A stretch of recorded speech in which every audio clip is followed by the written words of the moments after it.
10% Happier by Dan Harris. In 10% Happier, journalist Dan Harris shares his journey from experiencing a panic attack on live television to discovering mindfulness meditation. He shows how training the brain helps quiet the constant, anxious inner voice, lower stress, and improve emotional control without losing professional edge. Core themes and ideas. The voice in your head, your ego or inner narrator, constantly judges, worries, and pushes for more. Recognizing this voice is the first step to stopping it from controlling you. The power of mindfulness. Instead of reacting automatically to stress or anger, mindfulness creates a small pause. This pause allows you to choose a thoughtful response. Happiness as a skill. Happiness is not just pure luck. Like playing a sport or an instrument, you can train your brain to be calmer and more resilient. Skepticism meets science. Meditation does not require ungrounded spiritual beliefs. Backed by brain science, it improves focus, lowers blood pressure, and reduces anxiety. Ambition and equanimity. You can still chase goals and work hard while accepting that final outcomes are outside of your direct control. 10% Happier. Preface. We're constantly engaging with the voice in our heads. We're sacrificing our here and now to focus on the past and present. The non-stop chatter in our minds is a routine and we're not truly awake. Meditating can be a profound experience, but there are negative connotations around the practice.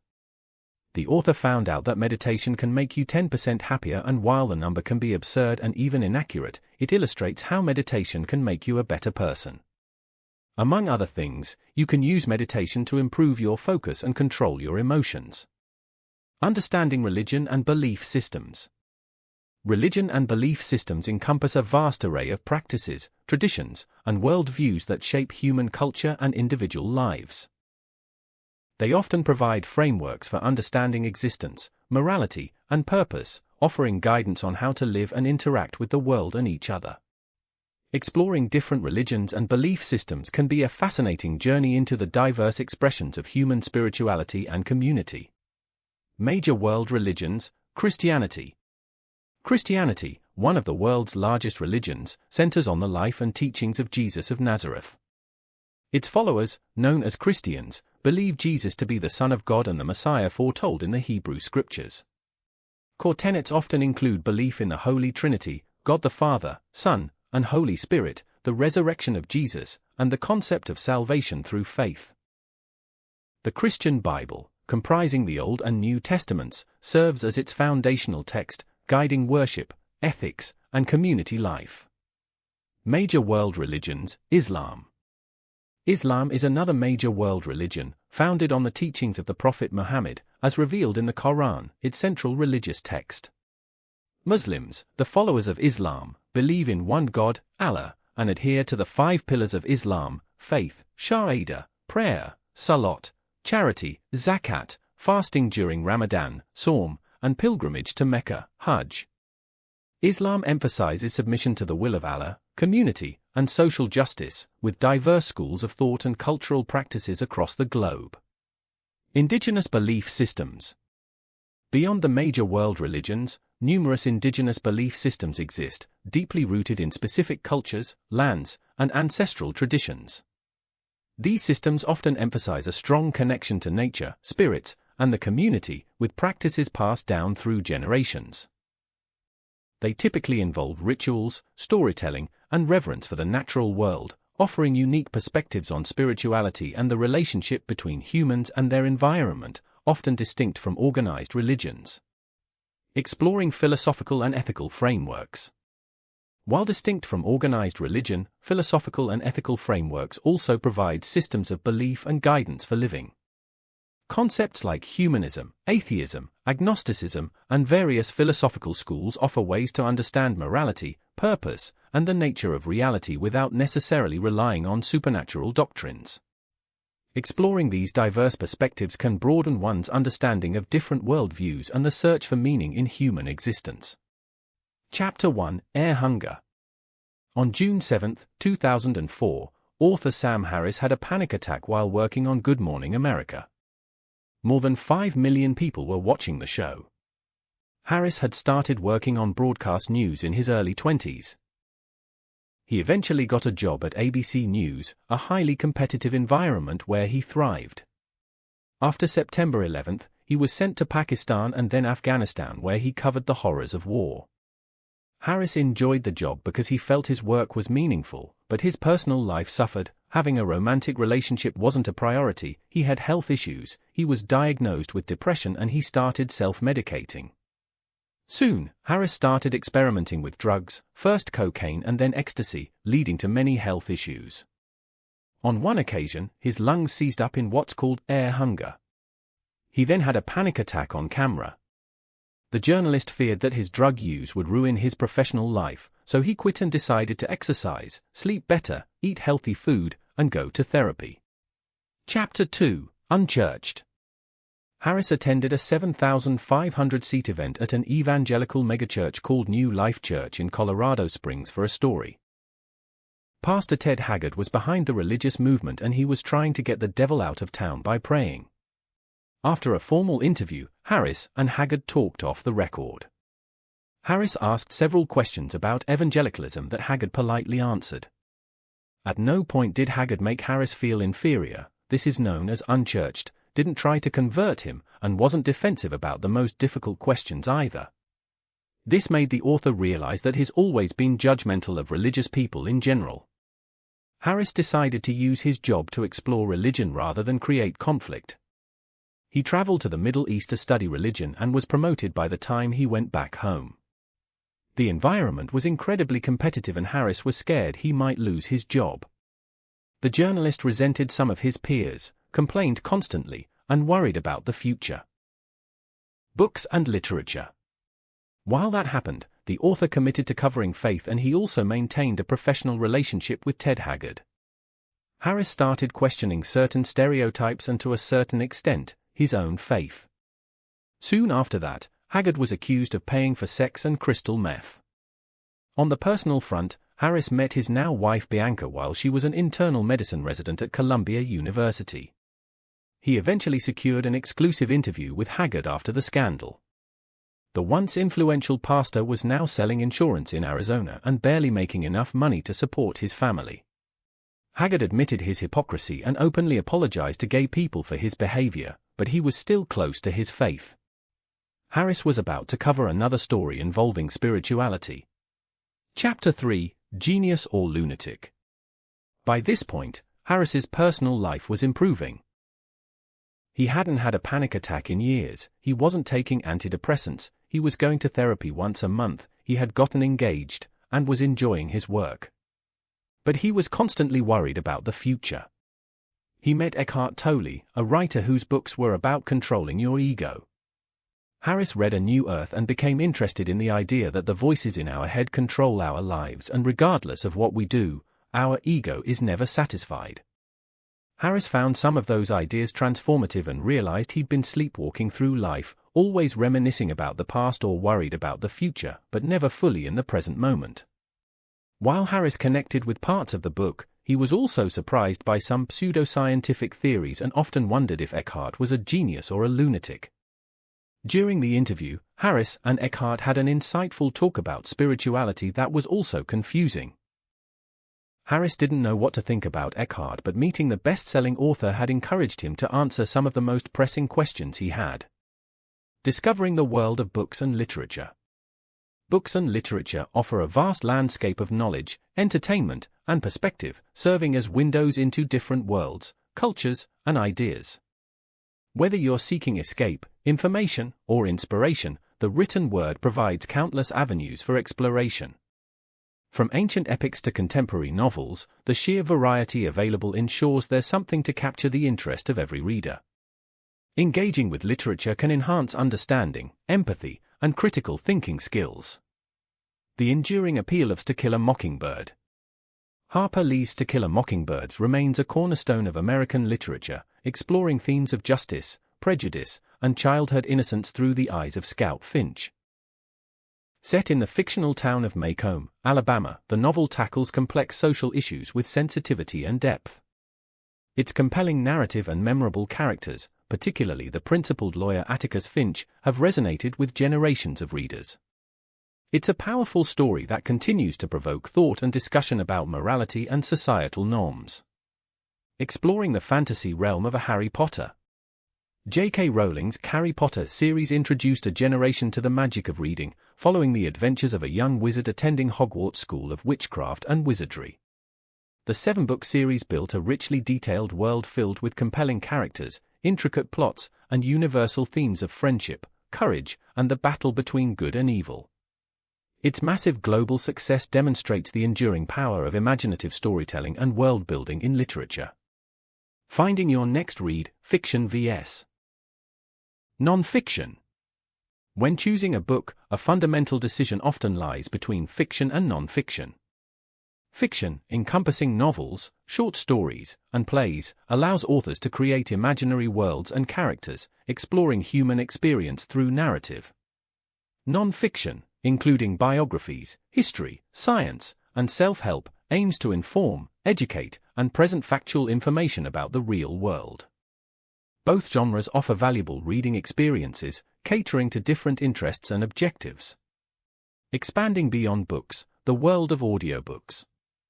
For those seeking an alternative way to consume literary content, audiobooks have become increasingly popular. They offer a convenient way to read while commuting, exercising, or doing household chores. Many audiobooks feature professional narrators, sometimes even the authors themselves, bringing stories and information to life through vocal performance. This format provides accessibility and a different sensory experience compared to traditional reading. Chapter 4: Happiness Incorporated. 6 weeks after interviewing Eckhart, Harris met Deepak Chopra. When asked about Eckhart, Chopra dismissed him as a poor writer, but Chopra also believed in the power of being in the present moment. In a way, Harris became obsessed with this idea because nobody gave him a straight answer to the question, how do you stay in the present moment?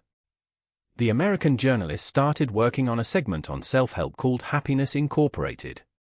Among other notorious gurus, he interviewed Eckhart, Chopra, and Vitali. Joe Vitali was the man behind a cultural phenomenon called The Secret. He rehashed the idea of the law of attraction and turned it into a tremendously popular book and a movie of the same name. He stated that by thinking about something and then taking action, you'd make your wish a reality. Not everything about the self-help word was glamorous, so Harris was somewhat disillusioned with certain hypocritical gurus and their ludicrous ideas. Chapter 5: The Jew Be You. Harris's then-fiancée gifted him some Mark Epstein books. Epstein is a psychiatrist and a Buddhist. The anchor for nightlife immediately connected with Epstein's writing despite not knowing too much about Buddhism. He arranged a meeting with the psychotherapist where they discussed Eastern spirituality. Chapter 6: The Power of Negative Thinking. Harris had strong opinions about meditation. He started doing research about the topic and realized he had some misconceptions about it, so he decided to try it for himself. After meditating for 5 minutes, he respected the practice, and even though he didn't like it, he promised to do it daily. Soon, he started experiencing some benefits. The respected journalist attended a self-help conference with a friend. He learned to respond instead of reacting, and he also learned that mindfulness is a skill you improve with practice. Harris was invited to a retreat where he meditated for several days straight with the help of Joseph Goldstein. Chapter 7: Retreat. The retreat involved 10 days of no talking, vegetarian food, housekeeping, and 10 hours of meditation a day. The first couple of days were torturous, but then Harris was able to focus. He found the experience transformative, but he was also eager for it to end. Chapter 8: 10% Happier. After the retreat, Harris wanted to share what he learned with others. When he shared his experience, some people were incredulous while others were more accepting. He interviewed Goldstein and they discussed Buddhism and meditation. Goldstein admitted not reaching full enlightenment. Chapter 9: The New Caffeine. By this point, meditation had gone mainstream and its long list of benefits became common knowledge. All of these claims were subjected to formal studies and research and backed by science. Some of these stories showed that we can train our brains using meditation in a similar way we tone our bodies through exercise. This would make happiness a skill. Some of the recent discoveries challenged Harris. Multitasking doesn't exist and hurts productivity. Taking breaks can help you be more focused, and pausing work can lead to creativity and innovation. Harris started fantasizing about a world that accepted meditation and what the practice could do for people's marriage, parenting, politics, professional lives, and so on. Chapter 10: The Self-Interested Case for Not Being a Dick. Harris had the opportunity to meet the Dalai Lama. Among other things, they discussed the need for compassion in order to benefit yourself. Being compassionate is a good-natured act that makes you healthier, happier, popular, and successful at work, but it's also selfish. In an interesting turn of events, Harris was sent to interview Paris Hilton about her new reality TV show. He asked some difficult questions and Hilton left the room. Although Hilton asked for the tapes, Harris refused to give them to her and used the material, which made him wonder if his behavior aligned with his values, especially the idea of compassion. Not only that, but Harris also questioned if understanding the role of journalism in society. Journalism plays a critical role in informing the public about events, issues, and trends that shape our world. It involves the gathering, assessing, creating, and presenting of news and information.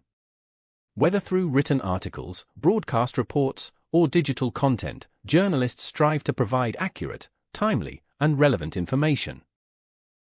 This profession is often considered a cornerstone of democratic societies, acting as a watchdog, holding power accountable, and facilitating informed public discourse. The core principles of ethical journalism.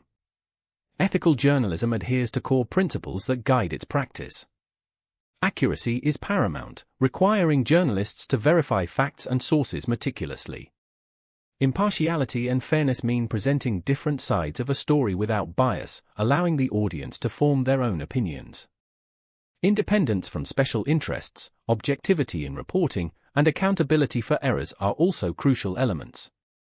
These principles aim to build and maintain public trust, ensuring that the information provided is reliable and serves the public interest.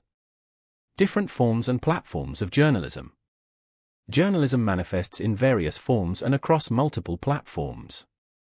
Print journalism, traditionally found in newspapers and magazines, provides in-depth analysis and reporting. Broadcast journalism utilizes radio and television to deliver news, often focusing on immediacy and visual storytelling.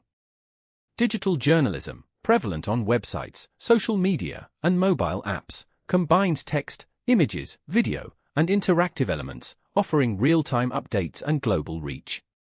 Investigative journalism focuses on uncovering hidden truths, while photojournalism uses images to tell powerful stories. The impact of technology on modern journalism. Technology has profoundly reshaped the field of journalism. The internet and social media have accelerated the news cycle, allowing information to spread globally almost instantly. This has also led to challenges like the spread of misinformation and the need for rigorous fact-checking. Data journalism uses computational tools to analyze large datasets and uncover stories, while multimedia journalism integrates various forms of media. The way news is consumed and produced continues to evolve, requiring journalists to adapt and acquire new skills. Considering a career in journalism? For those interested in pursuing journalism, it's a field that requires strong writing and communication skills, curiosity, critical thinking, and a commitment to truth. While traditional paths like journalism degrees are common, many professionals enter the field with backgrounds in various subjects, bringing diverse perspectives. Understanding media law, ethics, and digital tools is increasingly important. Internships and building a portfolio of work are valuable steps for aspiring journalists looking to contribute to informing the public. Was compatible with exploring Buddhist philosophy and practices. Understanding the core tenets. Buddhism is a path of practice and spiritual development leading to insight into the true nature of reality. It originated with Siddhartha Gautama, known as the Buddha, in ancient India. The core teachings revolve around the Four Noble Truths: the existence of suffering, dukkha, the cause of suffering, samudaya, the cessation of suffering, nirodha, and the path to the cessation of suffering, magga, which is the Noble Eightfold Path. These principles guide followers towards enlightenment and liberation. Meditation, a central practice. Meditation is a cornerstone of Buddhist practice, used to cultivate mindfulness, concentration, and insight. There are various forms of Buddhist meditation, including samatha, calm abiding, and vipassana, insight meditation. Samatha focuses on developing concentration and tranquility, often through focusing on the breath. Vipassana aims to develop insight into the impermanent nature of reality and the self. Regular meditation is believed to help practitioners detach from suffering and develop wisdom. The role of the Sangha. The Sangha refers to the community of Buddhist practitioners, both monastic and lay. It is considered one of the three jewels, along with the Buddha and the Dharma, teachings, that Buddhists take refuge in. The Sangha provides mutual support, guidance, and a shared space for practice. Monastic communities, consisting of monks and nuns, often serve as repositories of knowledge and uphold the monastic rules, Vinaya, while lay practitioners support the monastics and integrate Buddhist principles into their daily lives. Branches of Buddhism: Mahayana, Theravada, Vajrayana. Buddhism has evolved into several distinct traditions. Theravada Buddhism, prevalent in Southeast Asia, emphasizes the original teachings of the Buddha and the path to individual enlightenment, Arhat. Mahayana Buddhism, widespread in East Asia, introduces the concept of the bodhisattva, an enlightened being who delays their own nirvana to help others achieve enlightenment. Vajrayana Buddhism, often associated with Tibet, incorporates tantric practices and rituals, aiming for accelerated enlightenment. Considering mindfulness resources. For those interested in exploring Buddhist concepts or mindfulness without necessarily adopting the full religious framework, numerous resources are available. Books on mindfulness, meditation apps, like Headspace or Calm, and local meditation centers offer ways to learn and practice. These tools can help cultivate present moment awareness, reduce stress, and improve focus, drawing inspiration from Buddhist practices in a secular context. Exploring these resources can be a valuable first step. Values. Chapter 11, Hide the Zen. Harris had a new boss, Ben Sherwood, who had had senior jobs at both ABC and NBC and had written 3 bestsellers. Harris lost motivation to do his job and his boss told him he was being too passive. Since then, things began to change for the better. In true Buddhist fashion, Harris created a list. He called his list the Way of the Warrior. 1. Don't be a jerk. Being a bad person clouds your clarity and effectiveness. 2. Hide the Zen when necessary. Be nice, but be aggressive if you have to. 3. Meditate. Meditate to shut down the ego and watch your thoughts without judging them. 4. The price of security is insecurity. Until it's not useful, worrying can be worthless or worthwhile, so you have to analyze the situation to determine which one is it. 5. Equanimity is not the enemy of creativity. Mindfulness can make you more creative. 6. Don't force it, take it easy. 7. Humility prevents humiliation. This is a reminder to be humble. 8. Go easy with the internal cattle prod, stop self-criticizing. 9. Non-attachment to results. Work hard, but don't retreat if things don't go the way you want. 10. What matters most? At some point, you have to determine what's more important to you. Understanding mindfulness for a more present life. Mindfulness is a state of active, open attention to the present. When you're mindful, you observe your thoughts and feelings from a distance, without judging them as good or bad. Instead of letting your life pass you by, mindfulness means living in the moment and awakening to experience. It's about being fully aware of where you are and what you're doing, without becoming overly reactive or overwhelmed by what's going on around you. This practice is increasingly recognized for its benefits in reducing stress and improving overall well-being. Focusing on your breath is a common starting point for cultivating mindfulness. The benefits of incorporating mindfulness into daily routines. Integrating mindfulness into daily life can yield significant benefits. Regular practice has been shown to reduce rumination, stress, and emotional reactivity, while simultaneously increasing focus, attention, and working memory. It can also enhance self-awareness and provide a better understanding of one's own emotional landscape. For individuals looking to manage anxiety or depression, mindfulness techniques offer a non-pharmacological approach that can be practiced anywhere, anytime. Even simple acts like mindful eating or walking can contribute to a greater sense of calm and presence. Practical ways to begin your mindfulness journey. Starting a mindfulness practice doesn't require complex equipment or a dedicated space, although both can be helpful. Many people begin with guided meditations, often found through apps or online resources, which provide structure and instruction. Focusing on your breath for just a few minutes each day is another accessible entry point. Paying attention to sensory details during routine activities, like the taste and texture of food or the feeling of water during a shower, can also help cultivate mindful awareness. Consistency, even in short bursts, is often more important than the duration of each session. Mindfulness in the digital age, apps and resources. The digital world offers numerous tools to support a mindfulness practice. Popular apps like Headspace, Calm, and Insight Timer provide guided meditations, breathing exercises, and mindfulness courses tailored to different needs and experience levels. These platforms often include features like progress tracking, community forums, and reminders to help users stay consistent. They make it easier to incorporate mindfulness into busy schedules, offering short sessions perfect for breaks or commutes. Exploring different apps can help you find the style and approach that resonates most with you. Exploring related practices, meditation and yoga. While mindfulness is a core component of many practices, it's closely related to activities like meditation and yoga. Meditation is often the formal practice used to cultivate mindfulness, involving focused attention or open monitoring. Yoga, particularly types like Hatha or Vinyasa, incorporates mindful movement and breath work, linking the physical and mental aspects of presence. Both meditation and yoga can complement a mindfulness practice, offering different pathways to achieve greater awareness, reduce stress, and improve overall mental and physical health. Consider exploring these related areas to deepen your journey.